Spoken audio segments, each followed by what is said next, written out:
Hey y'all, welcome back to Backroads and Barking Dogs. Today we're talking about something that felt a little different growing up in a small town. Easter. Because Easter wasn't just a holiday, it was a feeling, a season, a tradition that brought everybody together in ways you didn't fully appreciate until you got older. In a small town, you could always tell Easter was getting close without even looking at the calendar. The daffodils blooming were the first sign. Bright yellow flowers popping up along fences in yards and beside old country roads like they had been waiting all winter for their moment. Every year without fail, those daffodils showed up right on time. And somehow seeing them bloom just made everything feel lighter, like winter was finally letting go and something new was beginning. Around here, daffodils didn't just mean spring, they meant Easter was coming. And before church ever even started, there was the excitement of waking up Easter morning because just like Christmas, you knew somebody had visited during the night. The Easter Bunny. You'd wake up early, barely able to wait, running to see if the basket had been left while you were sleeping. And somehow, just like Santa, he had traveled far and wide, making sure every kid had something special waiting. Colorful grass, peeps, jelly beans, and those big chocolate rabbits that felt enormous when you were little. And I don't know about anybody else, but I always ate the ears off first. For a little while, the world felt simple. Candy before breakfast felt completely acceptable. And excitement filled the whole house before the day had even begun. Easter Sunday mornings looked a certain way in the South. New dresses, hair fixed just right, and shiny shoes you hadn't broken in yet. Parents reminding you to stay clean until after church, which never lasted very long. And those brand new patent leather shoes, the ones that looked beautiful but felt like pure torture by lunchtime. You'd walk into church feeling fancy, trying your best to behave, and by the end of the day you had blisters the size of a quarter on the back of your heel. But everybody else was limping around too. Somehow pain was just part of looking your Easter best.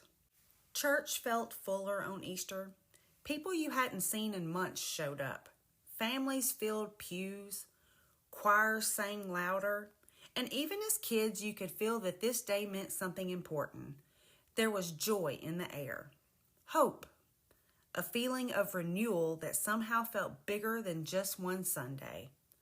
And after church came one of the most serious competitions of childhood, the Easter egg hunt.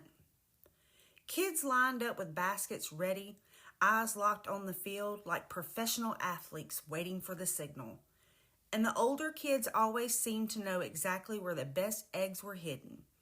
You learned real quick you had to move fast if you wanted the good candy. And then there were the golden eggs, the prize eggs, everybody hoped to find. The ones that made you feel like you'd won the lottery if you spotted one first.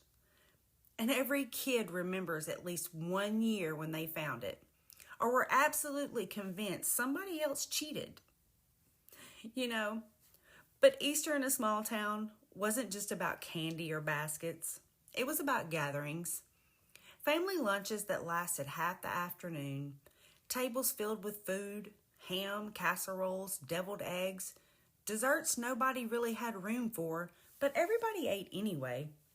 Kids running outside while adults sat talking longer than planned. Screen doors opening and closing all day long. Life slowed down without anyone needing to say it should. And whether you fully understood it as a child or not, Easter also carried faith. It was one of those days where even people who didn't go to church often still showed up, because Easter reminded people of hope, of second chances, of new beginnings. And growing up surrounded by that message left an imprint. Even if you didn't realize it at the time, looking back now, I think what made Easter special in a small town wasn't just tradition. It was togetherness.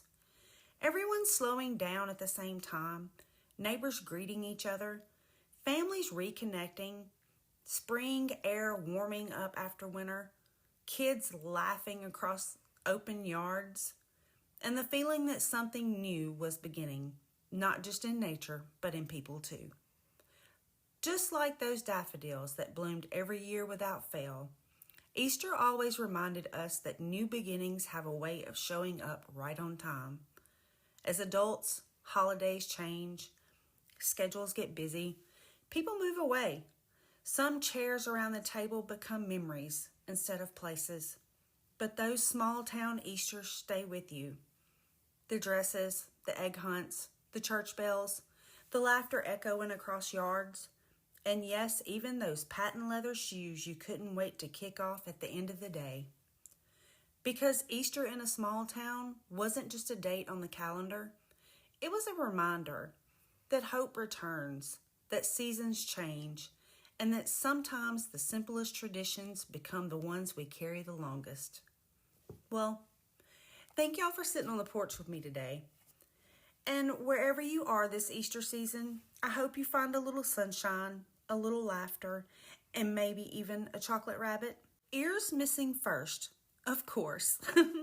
Until next time, keep your heart open, your tea cold, and don't mind the barking dogs.